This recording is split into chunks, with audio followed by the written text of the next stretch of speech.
tercium oleh Rasulullah Shallallahu Alaihi Wasallam. Begitu harum aroma kuburnya. Ahmad meriwayatkan dalam musnadnya dari Abdullah bin Abbas berkata bahwa Rasulullah bersabda, pada malam aku berisra, aku mencium aroma yang harum. Aku bertanya kepada malaikat Jibril, wahai Jibril, aroma harum apa ini? Jibril menjawab, ini adalah aroma wanita penyisir putri Firaun dan anak-anak wanita itu.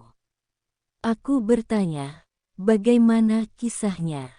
Lalu Jibril pun bercerita sebagai berikut. Allah Subhanahu wa Ta'ala telah mengutus Nabi Musa untuk menyelamatkan Bani Israel dari kekejaman Raja Firaun.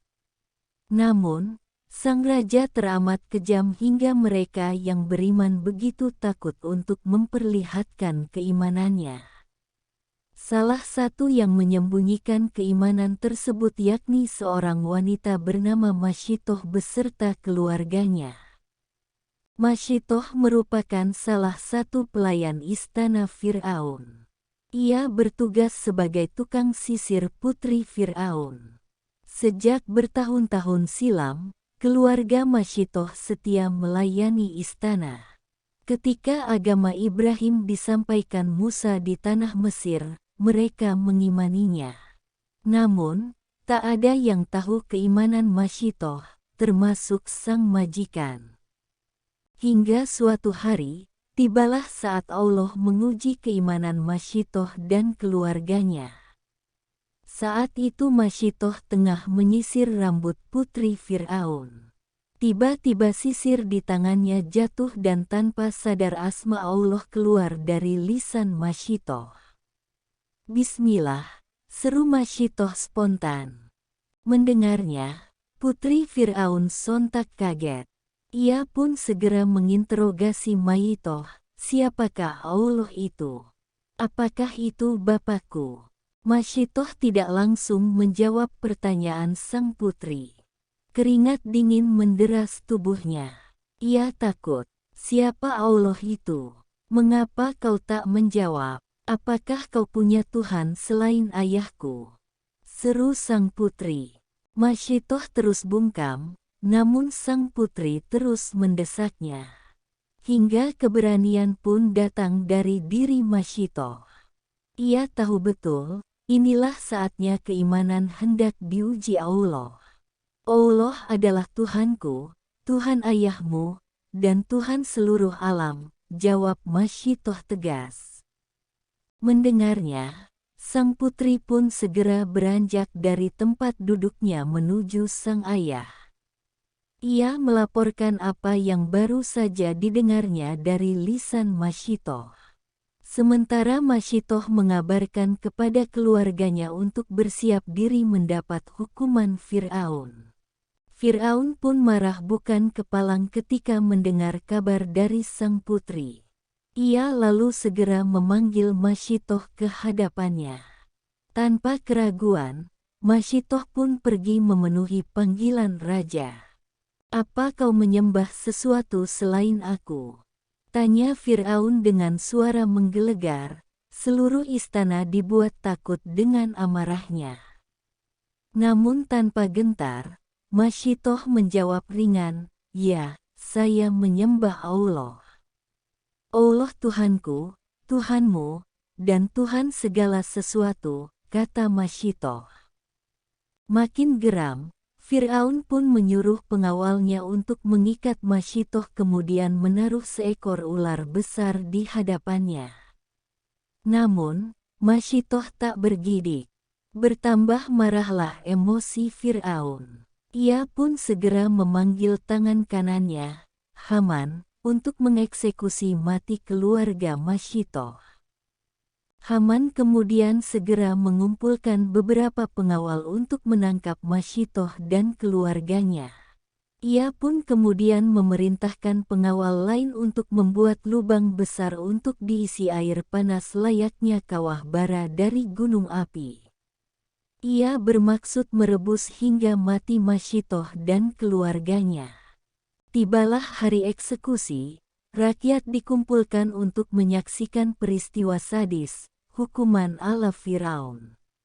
Masyitoh bersama sang suami dan 4 orang anak termasuk 1 bayi yang digendongnya telah berada di sana, siap menghadapi hukuman keji tersebut. Mereka melihat kubangan besar berisi air mendidih yang siap melepuhkan tubuh mereka. Namun, hati mereka tak gentar dengan siksaan dari seorang manusia. Mereka memilih beriman kepada Allah, Tuhan seluruh manusia. Sebelum dilempar ke air mendidih, mereka ditanya oleh Haman apakah masih akan terus mengimani Allah dan enggan menuhankan Firaun.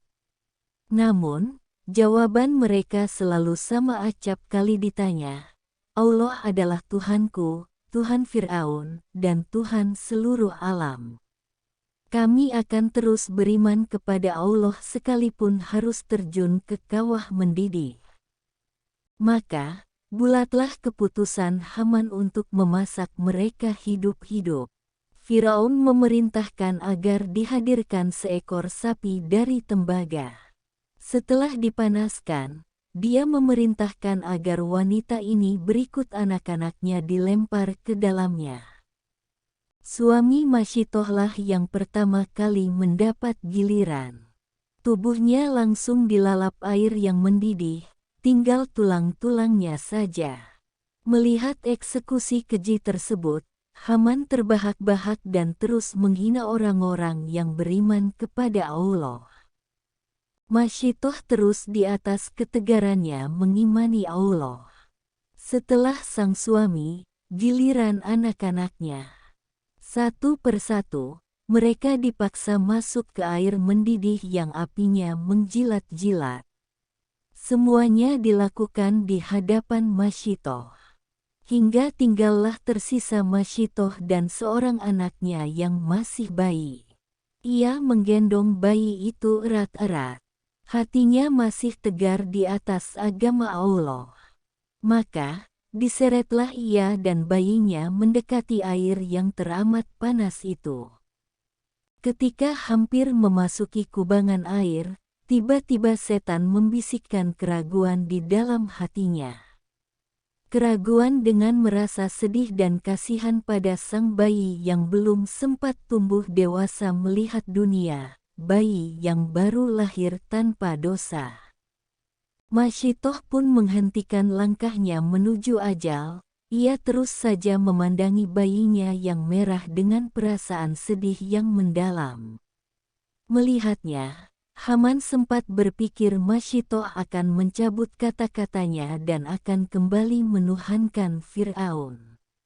Ia pun girang karena merasa ancamannya pada Masyitoh berhasil. Namun, pikiran Haman salah. Masyitoh tak pernah sedikit pun melepaskan keimanannya pada Allah. Lalu dengan kehendak Allah, sang bayi tiba-tiba berkata kepada ibunya, "Wahai ibu, jangan takut, sesungguhnya surga menanti kita," ujar bayi yang digendongnya. "Wahai ibu, masuklah karena azab dunia lebih ringan daripada azab akhirat." Mendengarnya, kembalilah ketegaran dan keberanian Masyitoh. Ia pun mencium anaknya. Sebelum ia masuk dalam tungku, kepada Firaun Masyitoh berkata, "Aku ada permintaan." "Apa permintaanmu?" "Aku ingin kamu mengumpulkan tulang-tulangku dan tulang anak-anakku dalam sebungkus kain lalu mengubur kami." "Itu menjadi hakmu atas kami," jawab Firaun. Setelah itu dia pun masuk ke dalam air yang mendidih. Masyitoh dan keluarganya mengakhiri hidup mereka dengan berpegang teguh pada akidah. Wallahu a'lam bishawab. Semoga bermanfaat. Terima kasih.